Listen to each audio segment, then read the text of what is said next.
Let's talk second base and shortstop tiers up next on the FBT Express. Choo-choo.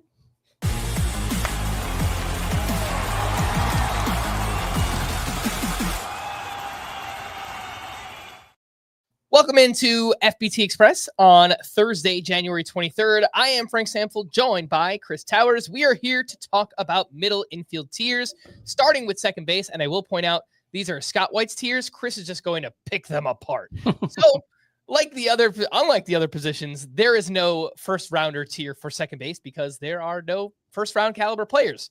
There could be Mookie Betts at some point this season, but he does not have second base eligibility to start the year. So we move on to the elite tier, and that is just one name, Ketel Marte, who is coming off an awesome season. The question here, Chris, are you willing to pay the price? His ADP in January is 30. What do you think about Ketel Marte? I've been the resident Ketel Marte guy for a long time on this podcast, and I think his price is fine. I've got him as my 25th overall player. I think that's exactly where his ADP is. So I think he's a perfectly fine late second, early third round pick. It's just that you're buying him off the year he stays healthy. Well, he missed about 20 games, something like that, 25 games, but stayed healthy and everything went right for him. The Diamondbacks led the league in runs. He was awesome. I expect a step back. So it's like, it's not the highest priority for me to get Ketel Marte, especially because I kind of like the depth at second base. Maybe like we'll talk about the top 6 or 7 here, maybe top 8. I think like 9 through 15 or 16 at second base is pretty good. So like it's the weakest position in terms of high end talent, but I don't know if I'm like beating the door down to get Ketel Marte. The near elite tier includes Jose Altuve, Ozzie Albies, and Marcus Semien. These are 3 veterans who performed at a high level for quite some time now. And if you look at the ADP, one of these is not like the other. Altuve is going at pick 57, Albies at 60, Semien all the way down at 87. So, Chris, do you think that Semien deserves to be in this tier? Absolutely. He's a top 50 player for me. I actually have him ranked one spot ahead of Ozzie Albies in my overall rankings. I have Semien 49, Albies 50, Jose Altuve 43. So they're all right next to each other. Look, I get the concern. Semien is 34 years old. The batted ball skills, the batted quality of contact skills have never been very good, but he's made it work by hitting a ton of pulled fly balls, just depositing a ton of 370-foot home runs in the left field stands. That's a skill set, as we've seen with Nolan Arenado, that can evaporate fairly quickly as you lose a little bit of bat speed, a little bit of bat control. You have to cheat, whatever it is. So I can see the case for him not being worth a top 50 pick, but this is a guy who's been a first-round caliber player multiple times in the past 4 seasons, including basically 2023. I don't know if he was exactly a first-rounder, but he was right there. We know the floor is high because he's going to score a ton of runs. If he gets a little bit of good BABIP luck, you're talking about a 25 homer, 100-plus run, probably 70 RBI, 10 stolen base, and 250, 260 average. I think that's easily doable, and that's not the ceiling for Marcus Semien.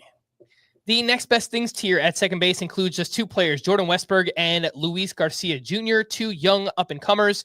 Chris, on the full-length podcast, you were a little adamant that you think Luis Garcia should maybe be even in a tier lower than this. Why is that? I mean, I've always been fascinated by Luis Garcia, and I think he was like a really interesting late round dart throw last year and worked out.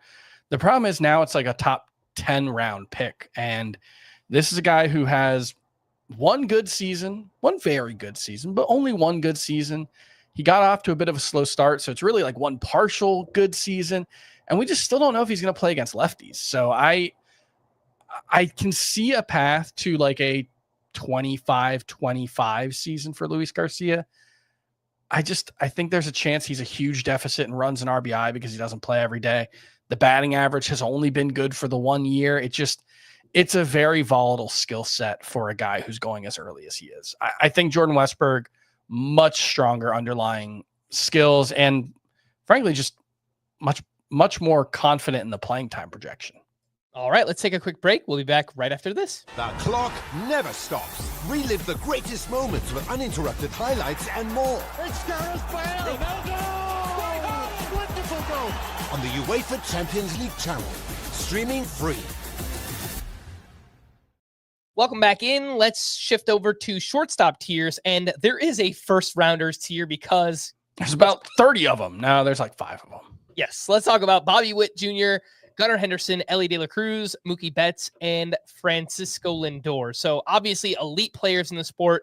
They're all clear first rounders or in that discussion. Lindor's like a 1-2 turn kind of player. Chris, I think the biggest questions come with Elly De La Cruz. His ADP in January is 4.2. Are you willing to actually take him there in the first half of the first round? It's not going to be me. I can definitely see it. And, you do the formulations and the calculations and you say he gives you this much value in stolen bases. And I get it. I can see the case for it. But I think realistically, you're looking at Elly De La Cruz as a player who is the most impactful source of stolen bases in baseball. No question about that. And a really good source of runs. Borderline elite, probably. I don't know if he's a plus anywhere else. Like home runs, good home runs for a 60 steal guy, but compared to the other first rounders, not great. Batting average, by far the worst of the other first rounders, and probably also the RBI total is going to be the worst of any other first rounder. So it's not that he can't be worth it. It's just that drafting him 4th overall, 5th overall, locks you into a very specific path through the draft and cuts off a lot of avenues for value at a time when speed is easier to find than it's ever been in fantasy baseball. So I don't think the juice is worth the squeeze there. And again, that was Elly De La Cruz that we were talking about. Let's get into the also elite tier. Just one name, Trea Turner, who bounced back his second year in Philly, but unfortunately missed time with a hamstring injury. Chris, are you in or out at the cost for Trea Turner? The ADP is 24.8 in January. Yeah, I mean, I've been on this podcast for, I don't know, a decade or so at this point. And if you've been listening for a long time, you know that if there's a player who's being undervalued because of his inability to stay healthy, I'm probably going to bet on that guy being able to stay healthy, because if they do, I mean, you just see it with Ketel Marte last year. The players who the only knock is that they can't stay healthy, you just need them to stay healthy once, and they're a huge value. So I think Trea Turner, what we saw last year before the hamstring injury in early March or early May, he was on a 50 steal pace. We know he's a great source of batting average, probably similar power to Elly De La Cruz, despite not hitting the ball nearly as hard. Ton of runs, decent RBI totals. I think there's a chance we're looking back at the end of this year and into early next year and saying, is Trea Turner a first round pick? I think there's a chance. And the near elite tier is also just one name, Cory Seager, who is still a very strong per game producer, but continues to deal with injuries. Just last year, he had 2 different hernia surgeries, one on the left side, one on the right side. Chris, I don't think there's any doubting that when he plays, Cory Seager is still one of the best hitters in the game. For me, I feel like I'm more likely to take him in a shallower format or 10 or a 12 team league, just because the replacement value in those leagues when he misses time is much better. Yeah, I mean, most of the ADP we're talking about at this point in January is from the NFBC, which is mostly 15-team leagues, no IL spots. That is specifically like the anti-Cory Seager format, and I get why he's going around 50th overall. I've got him 34th overall in my Roto rankings, so I'm willing to buy in. The replacement level in a 12-team league is high enough that whatever Cory Seager, what do you have, 30 homers in like 107 games or something last year? Like he's a stud. He's arguably the best hitter at the position if you don't take speed into account. So I'll take it and figure out the IL stints, when they happen. All right. For more extensive fantasy baseball coverage, listen to our full-length podcast, Fantasy Baseball Today, on Spotify, Apple Podcasts, or anywhere else podcasts are found. Thanks for listening to Fantasy Baseball Today Express, and we will be back again tomorrow. Bye-bye.